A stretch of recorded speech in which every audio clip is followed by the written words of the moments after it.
Hey guys, Dazzler Magic here, and I can't possibly keep up with the spoilers, but, well, I picked out some that I thought were the most interesting. So first up we got Ozolith, the Shattered Spire. In case you weren't around for the first Ozolith, it was a mistake. Let's see if they make a better decision this time. 2 green legendary artifact. If one or more 1/1 counters will be put on an artifact or a creature you control, that many +1/+1 counters. Terrible way to phrase it. That many and then one more additional 1/1 counters are put on it instead. And then if you pay 2, tap it, put a 1/1 counter on target artifact or creature you control, activate only as a sorcery, and then cycling 2. Oh yes, they did power it down. Good. Next up, City on Fire. This card is completely insane. It's an 8-cost triple red enchantment with Convoke, which means your creatures can tap for 1 mana to pay for it. And if they're red, they can pay for the red portion. And if a source you control would deal... Oh, this is an enchantment, by the way, so it stays for the rest of the game. If a source you control would deal damage to a permanent or player, it deals triple that damage instead. Who plays burn or burn heavy red winds with enough creatures to get this out on turn 3? That's not a thing. I'm glad that's not a thing, but then why did they print this? It's got to be for someone to free cast it in some degenerate non-standard deck, or standard, who knows. There's just nothing quite right about that card. Next up, Tribute to the World Tree. Oh no, let's cry over the tree. Friggin' Magic Space Norway was the cause of all this. Screw the tree, they should chop it down. So it's a 3-cost green enchantment, and whenever a creature enters the battlefield under your control, not a green creature, just a creature, once again they screwed that up, draw a card if its power is 3 or greater, otherwise put 2 1/1 counters on it. Yeah, this is for 3. And the absolute big brain geniuses at WotC forgot to put legendary on this. This just took any green deck and just doubled the power. Straight up. And there's a virtually unbeatable hexproof heavy mono green deck right now that's actually pretty competitive. This makes it ban-worthy. So the flavor text is, the tree was the heart of our world. It made me what I am and pulled me back from the brink of death.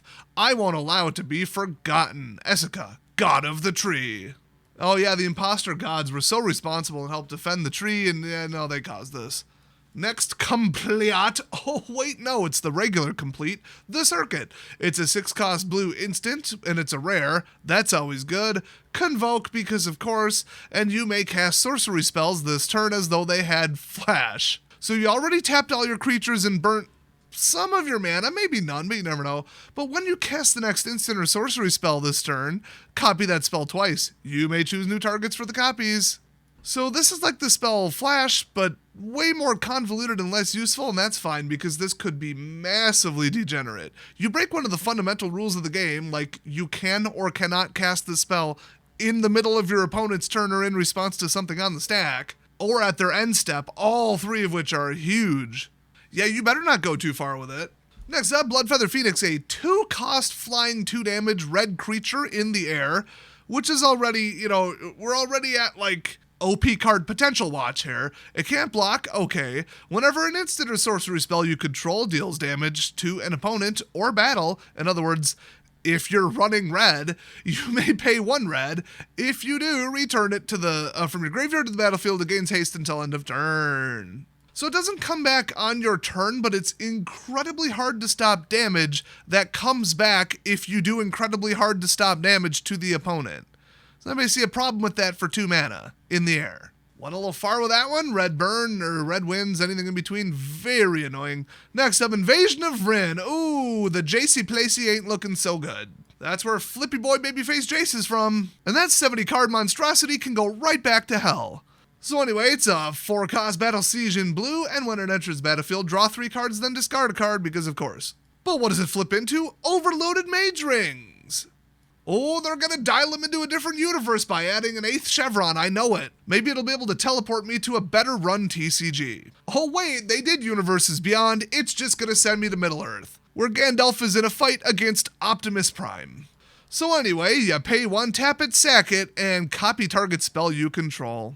That is a long ride to copy 1 spell. I honestly don't think that's really worth it, but I mean the cards, which means as is kind of just a control enabler, and those are a big no-no. And you might say, but that's what blue does. Yeah, and red has spells that cost 4 and above too. I'm just saying, it's not all that they do. Next up, Invasion of Belanon. Where's that? Who the hell knows, but apparently it looks just like Attack on Titan. So it's a 3-cost white siege, and when it enters battlefield, create a 2/2 white and blue knight creature token with vigilance and 5 spiky boy hit points. Then it flips into just an enchantment that gives creatures you control +1/+1. Not really all that great. I mean, you do get like a Lord card with a creature for only 3 mana, but you have to hit it for 5. I mean, it's an uncommon. This is clearly a draft card. Next up, one of the most controversial cards in the set, Surge of Salvation in the uncommon slot for God knows what reason.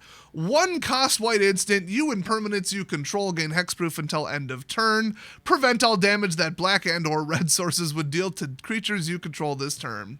I really don't need to tell you what card this is similar to, and that's worrying some people. Yes, that is code for I don't remember and I don't care. It's a white counterspell for 1. That's why people should be pissed. But wait, we're not done yet. Story Spotlight. Here's the second reason people are pissed. No I don't know. No melatonin people have ever laid eyes on an angel, but when Protective Halo flooded the multiverse, they knew a divine blessing was at hand. That's right, without even reading the story, I guess I can tell you that Elish Norn was defeated with the power of cocaine, or at least performance-enhancing drugs, from 1920s Space New York. I'm surprised she didn't get defeated just by the power of Art Deco. It really clashes with her style if you think about it. Next up, we got Invasion of Dominaria. It's a 3-cost white battle siege with 5 spiky boys uncommon, so it's obviously just another, filler, but potentially interesting sealed card. And when it enters the battlefield, you gain 4 life and draw a card. I will say, from everything I've seen, this might actually be a very interesting set to draft. Just because it's terrible for standard and problematic for other formats because of the power level and the power creep and the complexity and the confusion and the card flipping and just everything put together, that doesn't mean that in a little box it's going to be terrible to draft or play sealed. Because I think it might actually be kind of insane. Now, high level, interesting, splashy big creature and back and forth games, I live for that. People think I want, nothing but vanilla 2/2s. Well, those people are idiots who don't know what the world is outside of net decking and don't know that the game's supposed to be fun and enjoyable. All they care about is winning. Well, I got news for you. High complexity is good as long as it's not a turn 4 blowout to some broken bullshit. And if that is news to you, that's the first time you've heard or acknowledged that, you are quite possibly too stupid to play this game, and I hope you don't have a driver's license for the safety of the rest of mankind. Welcome to my channel, where the amount of I give is about as low as the player count on Arena. And I'm about 2 players away from just playing against myself somehow. Hi, 10 people I keep playing against. How's it going? Also, your deck is crap and I hate you. I'm not saying mine isn't. Okay, throwing that in. And then when you flip it, you get Sarah Faithkeeper. So it's a 4/4 flying vigilance angel. That's just actually just a solid card. Okay, somehow not a story spotlight card, but the flavor text is, I was there when Phyrexia doomed Sarah's realm. Wait, is Sarah's realm Dominaria? Or I'm always mixed this up. I thought Sarah sacrificed herself to create that I don't know, the dead zone from DBZ or whatever the hell it is, and then they put a bunch of demons there, and then I don't know. Isn't that what happened? Well, anyway, I was there when Phyrexia doomed Sarah's realm with a single touch. I was there when Yawgmoth tried and failed to conquer Dominaria. And I will still be here when Elish Norn lies dead. I guess it's not really, it's foreshadowing. It's hopeful. But did anybody think we were really going to lose? I mean, it's WotC. They are that stupid. They are full George R.R. Martin levels of stupid, careless idiots. So, maybe...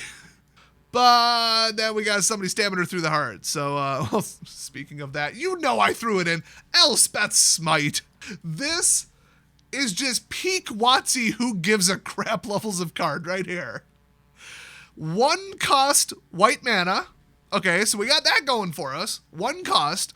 Elspeth Smite deals 3 damage to target attacking or blocking creature. Okay. If that creature would die this turn, exile it instead. So what does it take to defeat the biggest threat to the multiverse ever? 1 white mana, 1 attack, and 3 damage. And it's on an uncommon. What is going on? I just want to be done with this so I can go watch the Brewers game. I got $5 on it, and I'm more excited about that than this. Okay, 2-zip, end of the 6. Oh, they just scored. 3-zip. I'm out of here.